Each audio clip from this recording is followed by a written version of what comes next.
Ceux qui y travaillent l'appellent l'usine. Ce fut d'abord un ancien palace marseillais, mais les chambres où ont séjourné Charles Trenet ou même Gandhi se sont transformées pour certaines en cellules de garde à vue. L'hôtel Noailles est désormais l'un des plus grands commissariats de France. 500 policiers y travaillent chaque jour. Et c'est donc là que nous avons choisi de poser nos caméras pour prendre la température d'une profession qui se sent profondément malmenée. 24 heures dans la peau d'un flic, c'est un reportage de Valérie Smadja, Laurent Esnault et Éric Mallet. Marseille, la Canebière, tout près du Vieux-Port. Le commissariat ici est situé au cœur de la ville. Donc tout le monde vient à Noailles quand on a des problèmes ou on vient à Noailles. Quand je vais là-bas, je vais vraiment lui éclater sa gueule. Calmez-vous un petit peu, monsieur. On ne voit que le côté sombre de l'humanité. On est là où les touristes sont, là où les commerces sont, là où on vient visiter Marseille. On peut vite monter dans les tours. Ce genre de trafic génère par an, je pense, des millions d'euros. Le commissariat centre est en charge d'un tiers de la ville. L'activité globale de cette division est équivalente à une direction départementale comme l'Hérault, comme le 34. Ici, à Noailles, vous avez 500 personnes interpellées qui sont après traitées, ici en interne, par la machinerie judiciaire de l'édifice.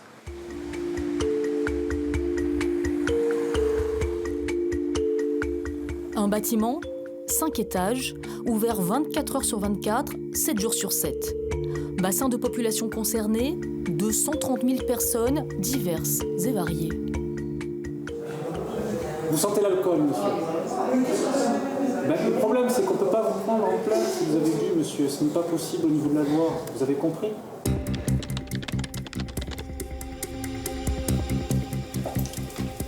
Nuit et jour, 7 jours sur 7, les agents patrouillent, contrôlent, interpellent et ramènent dans les étages.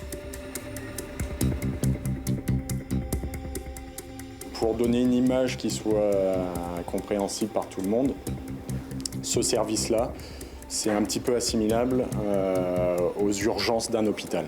Ce service, c'est le CAR, le poumon du commissariat. Il gère le flag, l'urgence. 35 810, l'extorsion avec arme, mise en cause a été entendue. Mon interpellation à 23h. 11 fonctionnaires traitent une centaine de dossiers par jour. Donc il a été conduit aux urgences aussi à la Conception, il a pris son traitement. Bon, il a la langue un peu pâteuse, hein, mais il est conscient, il n'y a pas de souci. 5h30, l'équipe de jour prend le relais sur les procédures entrées dans la nuit et celles qui arrivent. C'est qui ça? La pouille, ça? Ah, c'est qui? Il filme pour qui? L'activité des policiers sur le terrain conditionne la charge de travail à l'intérieur du bâtiment. Si vous voulez, on a commencé par un contrôle d'identité et lors des recherches sur les différents fichiers, il est apparu qu'il avait une fiche de recherche d'un service de police ou de gendarmerie autre que le nôtre. Hein. L'OPJ, l'officier de police judiciaire, le poste le plus difficile. Après lecture des PV d'interpellation, c'est lui seul qui décide d'une mise en garde à vue et il n'a que quelques minutes pour le faire. Et là, vous êtes tout seul, en fait. C'est ça. Alors, on n'est pas tout seul. On n'est pas tout seul parce qu'on a beau être tout seul ici, où il faudrait démultiplier les mains pour répondre au téléphone, taper au clavier et écouter en plus les gens qui sont dans le bureau. Mais autour de nous, on a toute une équipe d'enquêteurs qui travaillent sur les procédures qu'on diligente. Ce matin-là, le tableau est plein.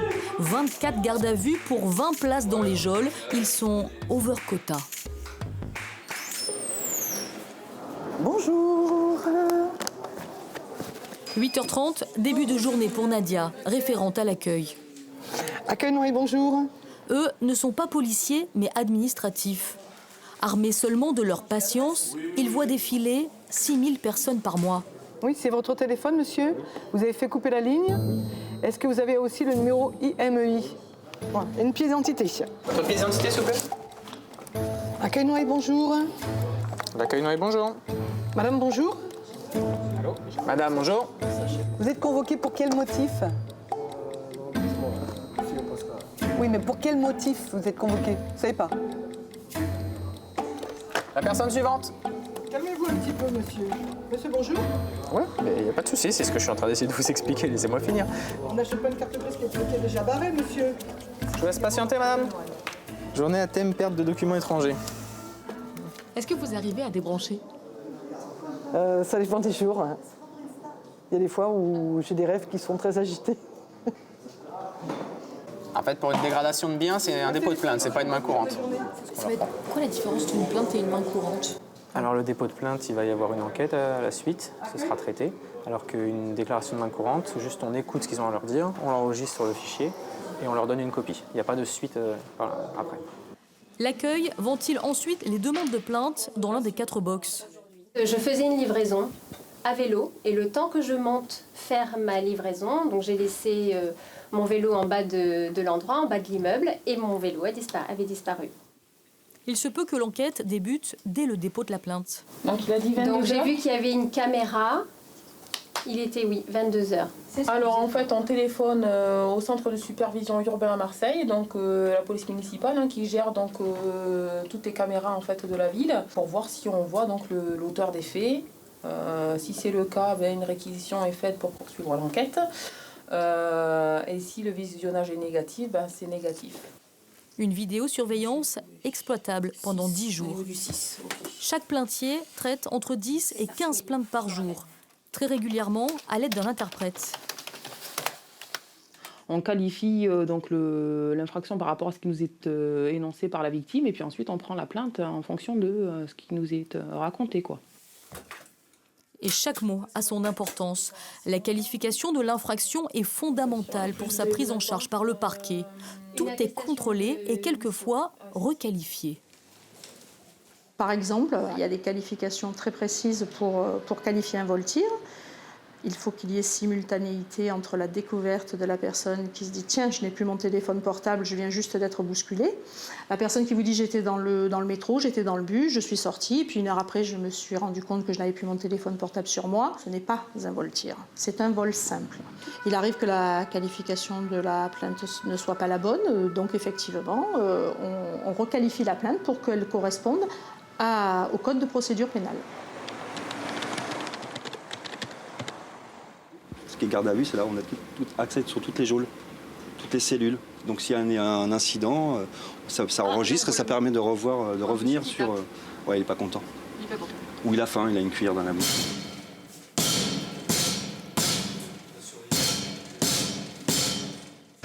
Chut, calme-toi. Ah, il est fou. Arrive. C'est vrai que c'est la plus grande cellule, ça. Là, on peut mettre 5-6 individus en même temps. Dans les cellules, 20 places en théorie. Mineurs, majeurs, femmes et hommes, tous séparés. Ça marche ? C'est bien compris. Le petit bruit de fond là, c'est quoi? Voilà, c'est une personne qui est dans nos locaux et qui est visiblement pas content. On essaie d'instaurer un climat de confiance avec des personnes qui s'énervent très vite pour pas rentrer dans un rapport de force. C'est ma perception des choses. Je vais pas te le dire une deuxième fois, une troisième fois. Là, c'est la première fois, ok? Je suis à tes côtés, tu craches pas. Ça marche? Très vite. C'est vraiment une gestion du physique, de comment se reposer. Il est évident que si la veille on est déjà énervé, on a 3 heures de sommeil et que toute la journée on est en train de taper, on peut vite monter dans les tours. C'est pour ça qu'il faut garder son sang-froid et avoir quand même une bonne hygiène de vie pour pouvoir faire ce que je fais en tout cas. Cet homme est en garde à vue ici depuis la veille, suite à une plainte pour violence. Donc elle déclare qu'en date du 14/11/2017, donc hier, vers 7h25, vous êtes rendu à son domicile. L'équipe du groupe d'appui judiciaire qui a hérité du dossier organise l'audition devant l'avocat.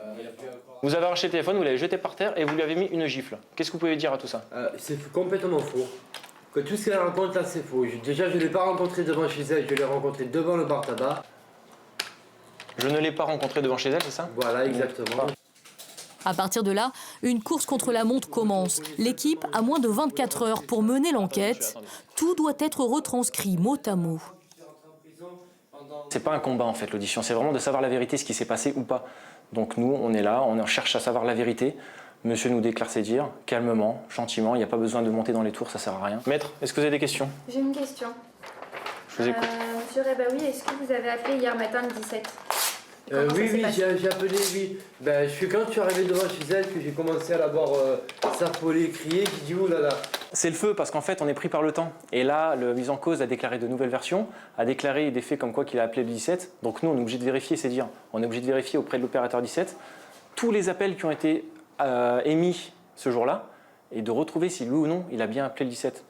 Et là on a encore d'autres affaires à faire, on doit faire une enquête de voisinage, donc on est vraiment pris par le temps, quoi. Je vais vous faire signer votre audition, monsieur, d'accord? Et tout à l'heure, on va faire une confrontation directement avec madame, d'accord? J'ai pas envie d'avoir, j'ai pas envie de... Parce que je sens que je vais rentrer dedans. Non, mais le but de la confrontation, c'est que c'est moi votre seul interlocuteur, d'accord? Ouais. Vous ne parlez pas, même pas de bonjour, c'est je vous pose des questions moi-même, vous me répondez à moi, d'accord? En aucun cas, il y a un échange de discussion avec vous et madame.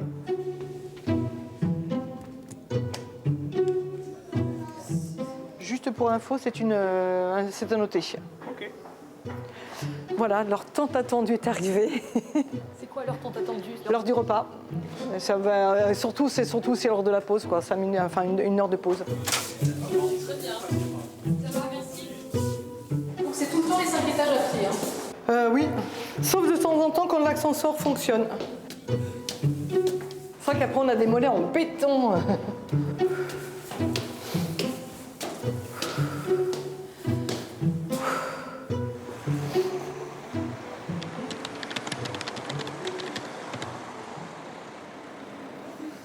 À côté, vous avez la salle de sport. Et voilà notre salle de convivialité. 5 étages et un ascenseur qui n'est pas mis en fonction, faute de budget. Alors, beaucoup de choses se passent dans ces escaliers, des rencontres, aux confidences. Bonjour. Donc vous étiez au quart avant, c'est ça? J'ai été au quart pendant 2 ans.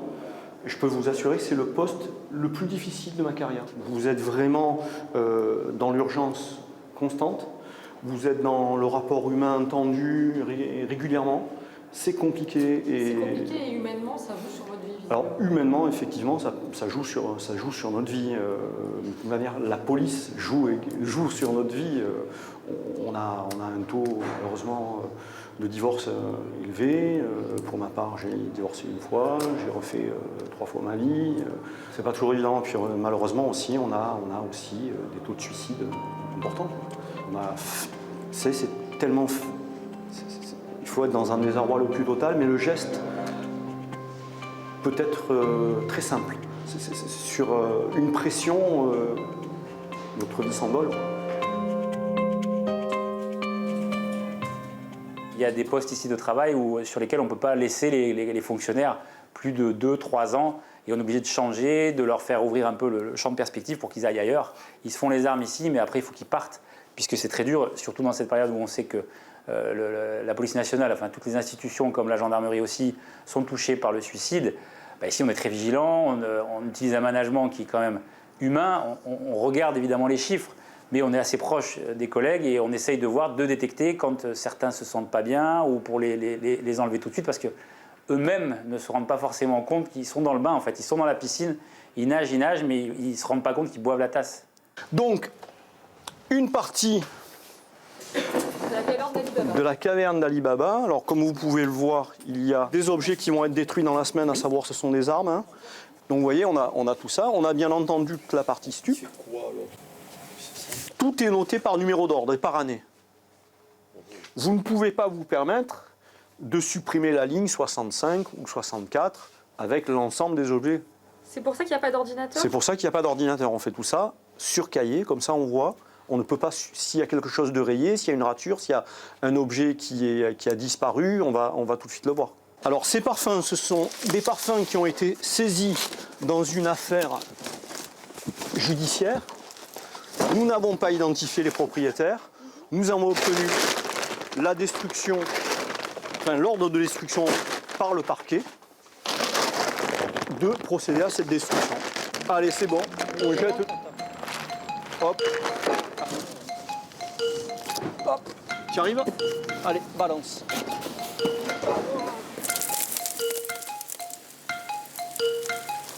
On peut le remettre. On peut en refaire un coup là parce que là il y a. Parce que là c'est pas assez. Bonjour, excusez-moi. J'ai porté plainte là 2 fois contre mon ex-femme. Quelques heures après l'audition, le fichier sonore du 17 est arrivé par mail. En fait, il dit juste, ouais, elle a pris la fille, elle est partie. Il a enlevé ma fille, mais c'est... Non. Mais c'est elle qui a le droit de garde. Mais il fait juste part de ça, en fait. Il fait pas part de violence. Toute la conversation avec le 17 doit être intégralement retranscrite, tout comme les conclusions de l'enquête du voisinage. En fait, l'enquête de voisinage dit que monsieur vient régulièrement au domicile de madame, mais calmement et uniquement dans le but de voir sa fille. Mais juste ça. Et que c'est elle qui apparemment aussi me taquine un petit peu. Donc, à voir. Mais apparemment, elle n'est pas toute clean non plus. Alors, donc on va faire une confrontation parce que les propos ne sont pas concordants. Elle a commencé à crier et tout. Je suis partie, j'ai pris ma fille, j'ai parti. Elle m'a attrapée par la veste et par le sac comme ça, elle m'a arraché la veste. Je lui ai dit lâche-moi. Elle a commencé à crier et tout. Donc la question, est-ce que vous reconnaissez ou pas les faits de violence qui vous sont reprochés? Non, pas du tout. Et comment vous allez savoir que c'est qui ment, que c'est qui dit la vérité, que c'est qui est... Moi, je vais rendre compte au magistrat qui lui prendra sa décision. D'accord? Allez-y, je vous laisse relire si vous voulez et signer en bas de chaque page. Là, on finalise entre guillemets le dossier, de manière à ce que quand on rende compte au magistrat, on n'oublie rien, parce que forcément, il va nous poser des questions sur telle ou telle chose. Et à l'issue de ça, le magistrat, il va nous dire, bon écoutez, on fait ça, donc soit il est laissé libre, soit il est déféré, ou il aurait peut-être une convocation pour aller au tribunal ultérieurement. On se retrouve dans 2 heures alors. On se retrouve dans 2 heures.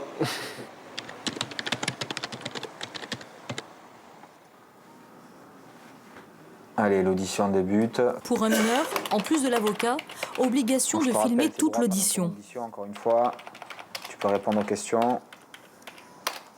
Tu peux rester muet. Je pense pas que tu vas rester muet. C'est pas dans ton tempérament, ça. En face de l'enquêteur, un garçon de 13 ans, déjà habitué des lieux, à l'aise. On a parlé des 3 faits. Donc le premier, le vol avec l'extorsion avec arme en date du 26 juillet, qui s'est passé à la sortie du métro Noailles. Sur ce fait-là, en garde à vue depuis la veille pour de multiples vols avec arme. Moi, la victime, elle dit qu'elle a vu le couteau. Non. La victime dit qu'elle a vu la lame du couteau. C'est impossible, tu y crois? Parce que j'avais que la matraque télescopique ce jour-là sur moi. J'avais que ça. Ça veut dire peut-être qu'elle a vu un petit truc en fer. Tu penses qu'elle a vu le bout de la matraque? Voilà, vous voyez quand... Tu les as repérés ou tu les as prises comme ça? Ou tu t'es dit je vais les attaquer eux parce que c'est des paillots ou quelque chose comme ça? Ouais, ça. C'est ça, tu t'es dit ça? Tête de paillot. Tu t'es dit tête de paillot, je l'ai l'ai fait. Même ils sont 3, je les soulève les 3 en même temps. Vas-y, je les prends. Quoi, paillot? Paillot, c'est français. Ce qu'il a dit, voilà. Des Français un peu riches. Qu'ils n'allaient pas opposer de résistance, on va dire. Hein? Qu'ils n'allaient pas faire les fous. En gros, c'est ça.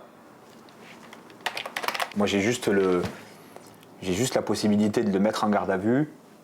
Après, concernant la prolongation de garde à vue et son déferment, c'est le procureur qui décide. Il est pénalement responsable, mais est-ce qu'il ira en prison ou pas? Est-ce qu'il sera incarcéré ou pas? On ne se pose pas trop la question, en fait. Votre boulot s'arrête... Le boulot s'arrête là. Apprendre à cloisonner pour mieux s'en sortir.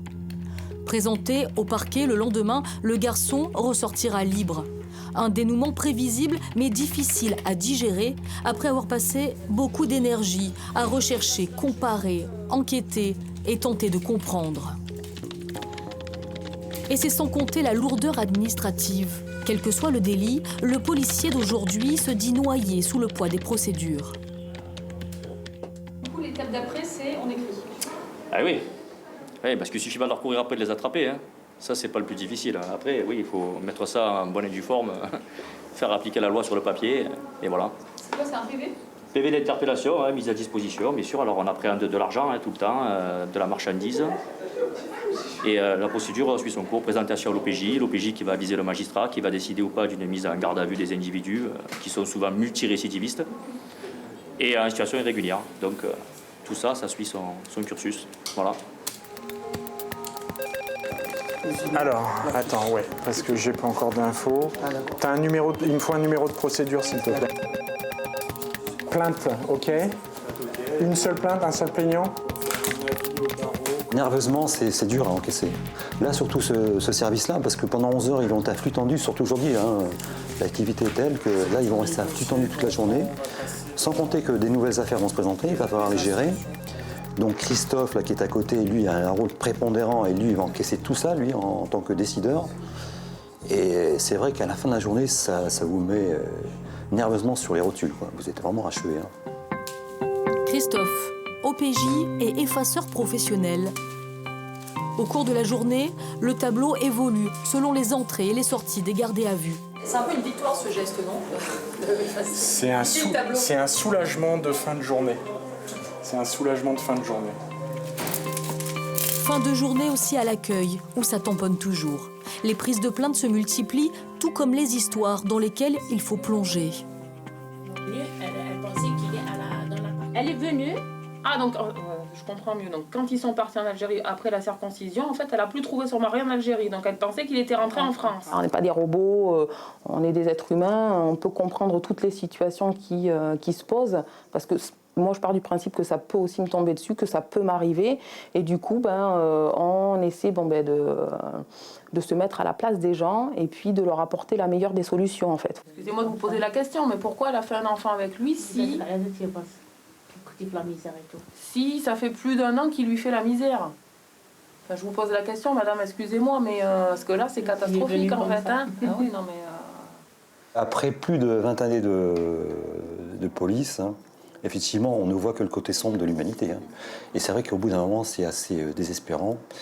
Et on en arrive, nous, pour mieux gérer tout ça, parce que, moi, c'est mon cas, à être atteint presque de misanthropie, quoi. Et donc à se mettre de côté. Dès qu'on sort de l'emploi du temps professionnel, moi, je préfère rester dans mon village, tranquille, et puis ne pas trop voir de monde. Ça m'arrange, ça correspond en plus à ma personnalité, donc voilà, c'est mon besoin.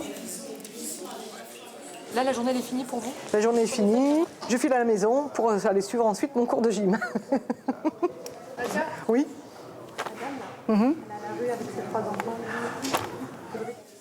Pas de gym ce soir finalement, impossible de partir face à la détresse d'une famille. Tu comprends le français? C'est ta maman? Est-ce qu'elle a une carte d'identité ou un livret de famille avec les enfants dessus? Merci. Apparemment, elle n'avait plus d'argent pour payer l'hôtel, donc l'hôtel, on mis dehors. Le souci, c'est qu'on tombe sur le 115 et on reste un quart d'heure à attendre. Vous êtes sorti de votre rôle complètement, là? C'est parce que j'ai un peu la fibre. Voilà. Mais c'est vrai que je suis sortie un peu de mon rôle. Un petit peu, quoi. En même temps, cette dame n'avait pas de téléphone. Il fallait bien que j'appelle pour elle.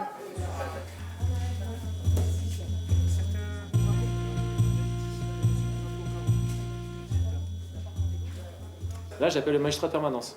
3e étage, fin de journée ou presque. De longues minutes d'attente avant qu'un magistrat réponde.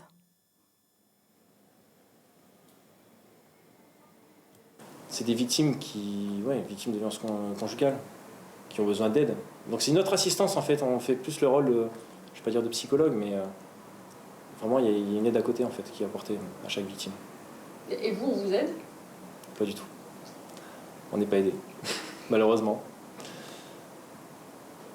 C'est un peu ce qu'on peut reprocher effectivement à l'administration, c'est le manque de... On devrait plus souvent venir nous voir, tous services confondus, pas que notre service, mais on devrait plus venir nous voir en nous demandant si ça va, si on a besoin de parler ou autre. Et ça, malheureusement, ça se fait pas. Oui, je vous ai appelé tout à l'heure pour la prolongation, ce matin. Du coup, les auditions ont été faites. Une journée d'enquête, un compte-rendu téléphonique et l'avenir d'un homme qui se joue en quelques minutes. Il reconnaît, la seule chose qu'il dit, c'est que oui, je l'ai croisé par inadvertance dans la rue. Donc ça sera un déferment pour demain matin avec une comparution immédiate. Ce qui fait que cette personne sera jugée directement demain dans la journée et aura sa sanction de suite. Voilà. Voilà, on attend de la victime. Au quart, une journée de 11 heures s'achève. L'équipe de nuit prend le relais. En 2 jours, on a dû prendre 50 procédures, voire plus, et 60 mises en cause, voire plus. 2 belles journées. Merci. Soyez forts. Oui. Ciao. Salut, bon courage. Fini journée? La journée est finie, physiquement dans les lieux, mais au niveau du cerveau, ça continue à tourner un bon moment. D'accord. Elle se finit tard la journée, même quand on rentre à la maison. Faut avoir un environnement serein pour pouvoir lâcher prise. Et vous y arrivez? Ouais, j'ai la chance de pouvoir le faire. Ce qui n'est pas forcément le cas de tous mes collègues, mais j'ai cette chance. C'est un jour comme un autre.